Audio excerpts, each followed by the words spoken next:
धुले जिले के शेरपुर तालुका के आंबे गांव में एक सनसनीखेज घटना सामने आई, जहां जहरीला पदार्थ सेवन करने से 30 वर्षीय भारती संजय पावरा और उनके 3 वर्षीय बेटे चिराग की मौत हो गई, जबकि 5 वर्षीय बेटा रियांश गंभीर हालत में धुले जिला अस्पताल में भर्ती है। घटना के बाद परिजनों की शेरपुर उप जिला अस्पताल में भीड़ लग गई।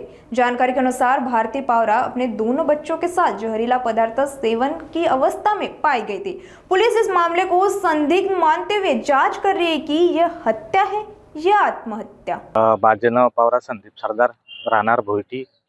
आमची मुलगी आरती भिकन पावरा, वय वर्ष 30। तिच्या पश्चात लहान 2 मुलं। काहीतरी घरात वादविवाद असल्या कारणाने तिने औषध पॉइझन घेतलंय। तिने घेतलंय का तिला दिलं गेले ते अजून आम्हाला काही कन्फर्म नाही। आता पीएम रूमला आम्ही चेक केलं असता तिच्या जांघ्यांवरती थोडं मारहाणचे निशाण आहेत, गड्या दाबल्याचा निशाण आहे, कमरेवरती निशाण आहे। आम्ही डेड बॉडी चेक केली। आमची मुलगी एक मयत झाली आणि लहान बाळ 3 वर्षाचा चिराग पावरा तो मयत आहे आणि एक मुलगा क्रिटिकल कंडिशन मध्ये, त्याला धुळ्याला रेफर केले। आम्हाला संध्याकाळी 6:30 वाजता कुठल्या एखाद्या अननोन नंबरवरून कॉल आला होता का तुमची मुलगीने असं असं केलंय भाऊ। आम्ही धावत पडत शिरपूर कॉटेज हॉस्पिटलला आलो होतो।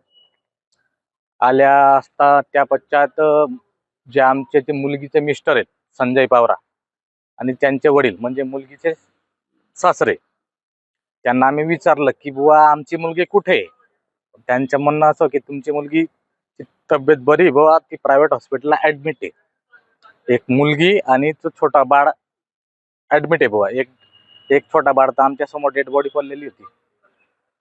तर आम्ही ती मुलगीला तपास करण्यासाठी गावात 4-5 हॉस्पिटलला फिरलो, पण तिकडं काय आम्हाला दिसलीच नाही। मग रिटर्न कॉटेज हॉस्पिटलला येतात, तिकडं आम्हाला डॉक्टरांशी बोललो आम्ही, डॉक्टर किरण पवार। त्यांना मी विचारलं, डॉक्टरांनी मला विचारलं की बा तुम्ही कोण। मी सांगितलं त्यांना की म्हटलं मी मुलगीचा काका।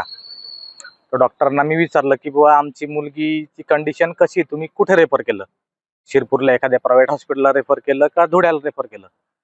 मग त्यांनी मला सांगितलं की मुलगी डेड आहे भाऊ आणि एक छोटा बाळ डेड आहे आणि एक मुलग्याची कंडिशन थोडी क्रिटिकल आहे, त्याला प्रायव्हेट हॉस्पिटलला रेफर करण्यात आलंय। रात्री 9:30 वाजता आम्ही त्या दवाखान्यात गेलो असता त्याला धुळ्याला रेफर करण्यात आलंय, त्याची पण कंडिशन खूप क्रिटिकल आहे भाऊ।